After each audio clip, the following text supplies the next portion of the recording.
that they were standing in the way of surgery. For prisoners. For prisoners. And there was a specific case. And when I learned about the case, I worked behind the scenes to not only make sure that that transgender woman got the services she was deserving. So it wasn't only about that case.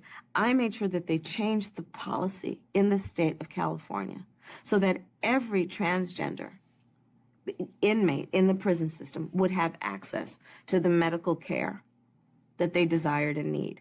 And I believe it was not only, I know it was historic in California, but I believe actually it may have been one of the first, if not the first in the country, where I pushed for that policy in a Department of Corrections.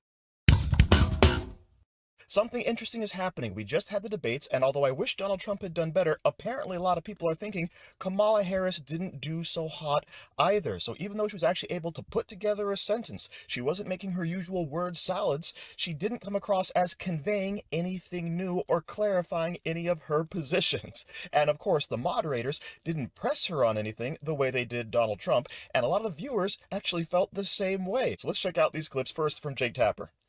Vice President Harris began the debate by punting the first question on the economy. Do you believe Americans are better off than they were 4 years ago?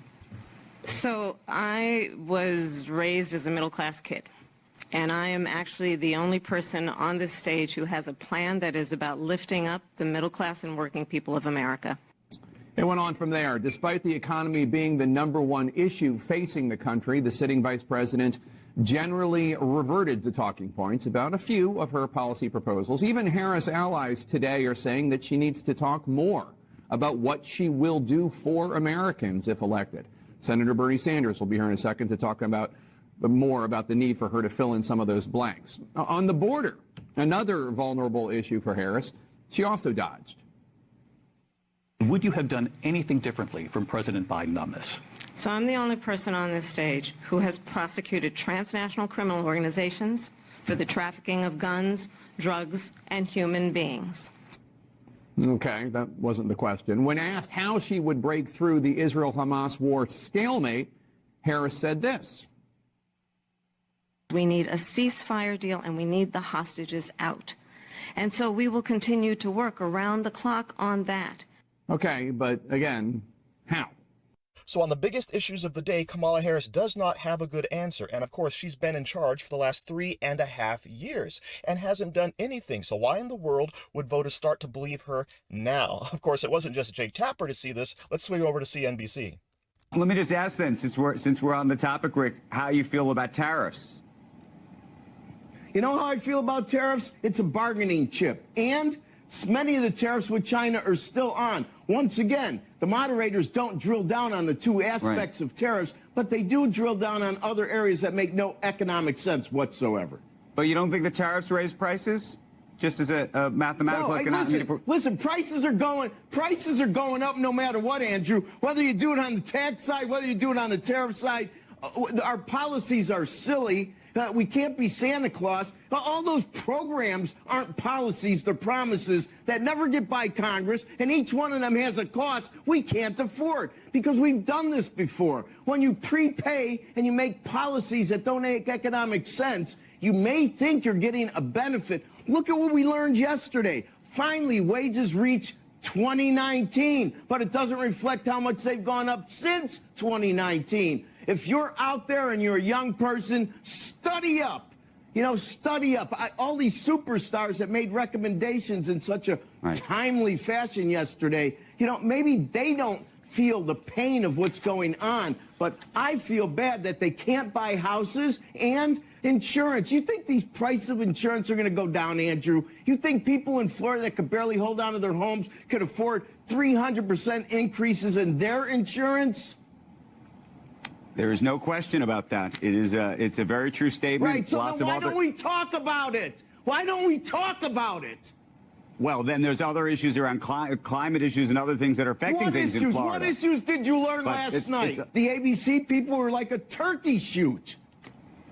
And excellent point made there about tariffs, right? Whether it's taxation or whether it's tariffs, prices are going up. And I love the line Donald Trump gave at the debate. If the tariffs are so bad, why did Joe Biden's administration leave them on? It's because they were getting too much money. They couldn't afford to lift them. And by the way, it was working. All the arguments they're making about Donald Trump and tariffs now were the same ones they're making back in 2018 and 2019, right? However, it worked. The tariffs actually worked. We brought in huge amounts of revenue and at the same time bolstered our own economy. So don't give me all this garbage about tariffs being a detriment to American society when they actually worked. Of course, the American people can come out and see right through all of the garbage Kamala Harris is trying to sell. As we're going to see pointed out here to Charlamagne the God over on The Breakfast Club. Hello, who's this? Hello, good morning. Good morning. How you guys doing? What's your name, brother? Everybody. My name is Al. I'm calling from Queens. Al from Queens. What part of Queens? Lawrence. Lawrence. Southside Lawrence area. Okay, all right. We'll get it off your chest. That's that's north side, but go ahead. Hey, let me start off by saying I love you guys, man. I listen to you guys every morning. Thank you, brother. And I'm also a black man. I'm also an immigrant. But there are certain things that you guys are saying that Kamala wasn't supporting or she wasn't answering these questions, man. I watched the same debate. When they spoke about immigrants, she has the reason that all these immigrants are in the state of New York or any state for that. I don't know. I mean, listen, I don't know why we put the blame on one person as if the border hasn't been an issue for years under every administration. That's why they were able to create a bipartisan bill that Donald Trump didn't want to push through because he knew that it would give the Democrats a win. So I don't understand why we act like one person caused the border to be a problem. But here's the situation. Even if he didn't push the bill, giving more border patrol is not helping the situation that we still allow these people to come in. See, you can get all the border patrols you want, but if the administration is allowing these immigrants to come in, giving them free flights to go anywhere across America, Border Patrol can't do anything. Yeah, the big talking point from the left is that, oh, it's actually Donald Trump who ruined border security because he didn't back the bill. And what is rightly pointed out by this caller on The Breakfast Club is basically that, yeah, what did the money in the bill go for? It went to more border security for processing, not for stopping illegal immigrants from being flown in, not to stopping illegal immigrants from just walking across the border, right? That's what all the extra money was going to. And by the way, they had a cap of nearly 2 million illegal immigrants each year. So that's why the bill was voted down, because it was going to be ineffectual at actually doing anything and was going to actually codify illegal immigration into our system, which is completely ridiculous. Now, when you combine all of this information together post-debate, something interesting is starting to emerge. And now we'll need some more definitive numbers, but essentially you have this really interesting article over here on Reuters. And what it says is some undecided voters are not convinced by Harris after the debate with Donald Trump. So you had this really quick snap poll of independents, 6 of which said they're more inclined to vote for Donald Trump over Harris, 3 of which said they're more inclined to vote for Harris over Donald Trump, and 1 person was still undecided. So this debate, which is widely panned as being really bad for Donald Trump and really good for Harris, is not moving the needle the way they want, which of course is excellent news. We'll have to see more polling data as it comes out over the next few days, and I'm incredibly interested to see what's going to actually happen in terms of moving that needle, but of course we will have to be patient. So thank you for watching. Don't forget to like, share, comment, subscribe, and stay safe out there, people, because they're coming after you.